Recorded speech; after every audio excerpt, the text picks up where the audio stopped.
২৬ দিনের অনশন ভাঙলেন সোনাম ওয়াংচুক। কেন্দ্রের আশ্বাসে আন্দোলনে বড় মোড়।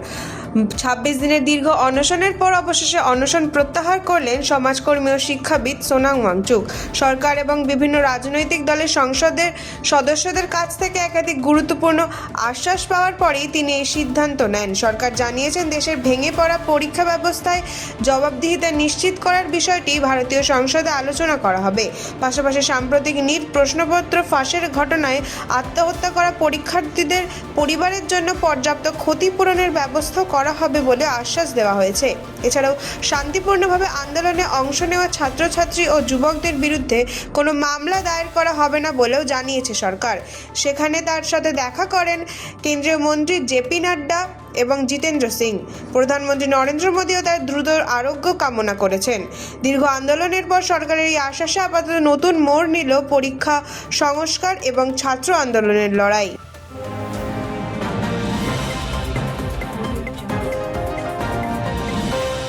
ছাত্র আন্দোলনের আবহে বড় পদক্ষেপ কেন্দ্রের। বদল শিক্ষা সচিব আজ আন্দোলনকারীদের সাথে বৈঠকের সম্ভাবনা। ছাত্র আন্দোলনের জেরে দেশজুড়ে উত্তপ্ত পরিস্থিতির মধ্যেই বড় প্রশাসনিক পদক্ষেপ নিল কেন্দ্র সরকার। কেন্দ্রীয় শিক্ষা সচিব বিনীত যোশীকে সরিয়ে তার জায়গায় নতুন শিক্ষা সচিব হিসেবে দায়িত্ব দেওয়া হয়েছে নরেশ পাল গাঙ্গোয়ারকে। এদিকে নিট সহ বিভিন্ন পরীক্ষায় অনিয়মের অভিযোগকে কেন্দ্র করে আন্দোলন আরও তীব্র হয়েছে।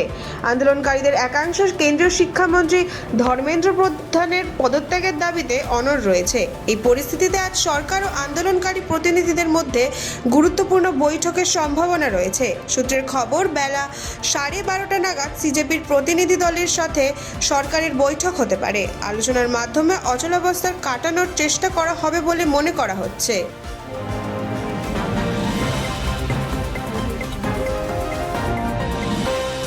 ভারতের উপর ফের শুল্কের চাপ। ভারত সহ 17টি দেশের বিরুদ্ধে নতুন মার্কিন পদক্ষেপ। ভারতের উপর ফের শুল্কের চাপ বাড়ালো আমেরিকা। ভারত সহ মোট 17টি দেশের পণ্যের উপর অতিরিক্ত শুল্ক আরোপের সিদ্ধান্ত নিয়েছে মার্কিন প্রশাসন। এই পদক্ষেপের ফলে ভারত থেকে আমেরিকায় রপ্তানি হওয়া একাধিক পণ্যের খরচ বাড়তে পারে, যার প্রভাব পড়তে পারে দ্বিপাক্ষিক বাণিজ্যের ওপর। এই পদক্ষেপে আন্তর্জাতিক বাণিজ্যে নতুন করে উত্তেজনা তৈরি হওয়ার আশঙ্কা দেখা দিয়েছে। এই সিদ্ধান্তের জেরে ভারতের সরকারের পক্ষ থেকে কি পদক্ষেপ নেওয়া হয় সেই দিকে এখন নজর আন্তর্জাতিক মহলের।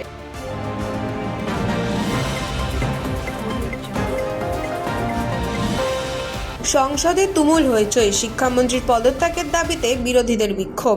রাজধানী দিল্লিতে উত্তপ্ত রাজনৈতিক পরিস্থিতি। অধিবেশনের শুরুতেই লোকসভায় তুমুল হট্টগোলের জেরে স্বাভাবিক কার্যক্রম ব্যাহত হয়। সংসদ ভবনের বাইরে বিক্ষোভে সামিল হন বিরোধী সাংসদরা। তাদের মূল দাবি কেন্দ্রীয় শিক্ষামন্ত্রী ধর্মেন্দ্র প্রধানের পদত্যাগ। সাম্প্রতিক শিক্ষা সংক্রান্ত ইস্যুকে সামনে রেখে সরকারের বিরুদ্ধে সরব বিরোধীরা। পরিস্থিতির জেরে সংসদের উভয় কক্ষই দুপুর 12টা পর্যন্ত মুলতুবি ঘোষণা করা হয়েছে। বিষয়টিকে ঘিরে রাজনৈতিক চাপানুতরও আরও বাড়ার সম্ভাবনা রয়েছে।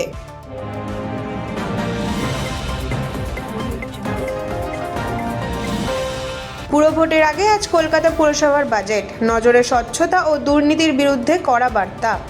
বছর শেষ হওয়ার আগেই কলকাতা পুরসভার নির্বাচন হওয়ার সম্ভাবনা। পাশাপাশি রাজ্যের আরও বেশ কয়েকটি পুরসভাতেও ভোট হতে পারে বলে জোর জল্পনা। এই আবহে আজ গুরুত্বপূর্ণ কলকাতা পুরসভার বাজেট পেশ করতে চলেছেন মন্ত্রী অগ্নিমিত্রা পাল। হকার উচ্ছেদে বুলডোজার অভিযান চলবে কিনা, দুর্নীতির বিরুদ্ধে সরকার কী ধরনের কড়া পদক্ষেপ ঘোষণা করে সেই দিকে নজর থাকবে সকলের। পাশাপাশি নাগরিক পরিষেবা উন্নয়ন, পরিকাঠামো পরিচ্ছন্নতা এবং প্রশাসনিক স্বচ্ছতা নিয়েও বড় ঘোষণা আসতে পারে বলে মনে করা হচ্ছে। এবারের পুরো বাজেটের মূল ভাবনা স্বচ্ছতা ও উন্নয়ন। ভোটের আগেই বাজেট কতটা জনমুখী হয় এবং কি নতুন পরিকল্পনা ঘোষণা করা হয় সেই দিকেই এখন নজর রাজনৈতিক মহল থেকে সাধারণ মানুষের।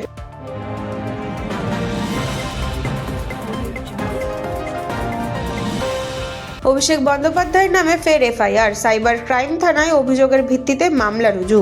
অভিষেক বন্দ্যোপাধ্যায়ের নামে ফের এফআইআর দায়ের করা হয়েছে। বিধাননগর পুলিশ কমিশনারেটের সাইবার ক্রাইম থানায় তার বিরুদ্ধে একটি অভিযোগ জমা পড়ে। সেই অভিযোগের ভিত্তিতেই গতকাল আনুষ্ঠানিকভাবে এফআইআর রুজু করেছে পুলিশ।